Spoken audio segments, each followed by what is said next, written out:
want to, first of all, the I don't care part of me, like just the hockey fan that wants to see hockey in unique place. I want to go see a game at Mullet Arena.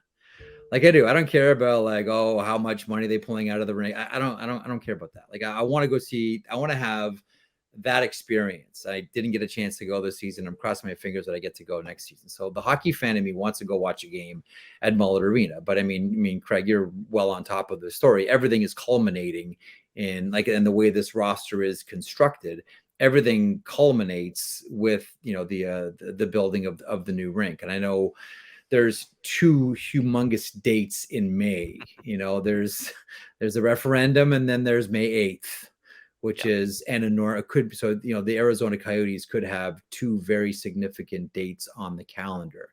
I want Arizona to do well. Selfishly, I want Arizona to do well because I want to go see hockey there.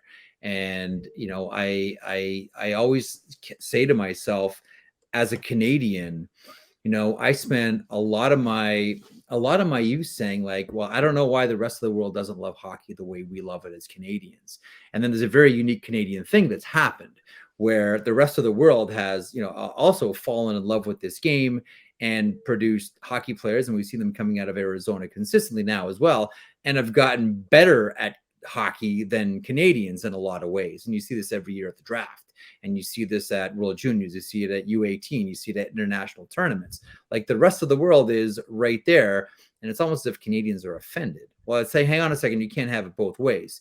You can't say, oh, we want hockey to be successful everywhere. How come you people in Arizona don't love hockey the way we are? Well, the way we do. And then all of a sudden when they do, all of a sudden say, well, how dare they have the nerve to try to compete with us? There's a certain kind of, Leah's bobbleheading this one. She knows, she's from Toronto. There's a certain type of hockey arrogance in Canada that exists. And anything I can do to sort of help knock that down and help share this great game, I'm all for. And I want hockey to be played everywhere. And I want Arizona to be successful. I hope it works. I want it to work. I think it's a wonderful place for hockey to exist. It's a wonderful place to go and watch a hockey game. I can remember my great hockey experience. I guess would have been 2000, I think 2003.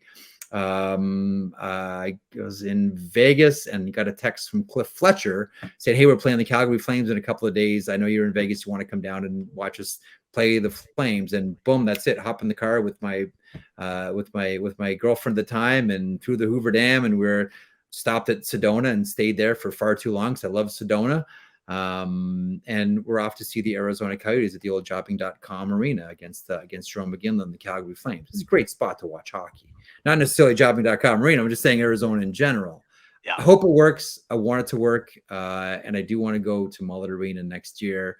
Craig, you've been all over the story. There's a whole lot of what ifs that still exist here. But I think like a lot of sane thinking people, we're crossing our fingers and hoping that things break correctly here for the Coyotes because they're building it all to pop when this new arena happens.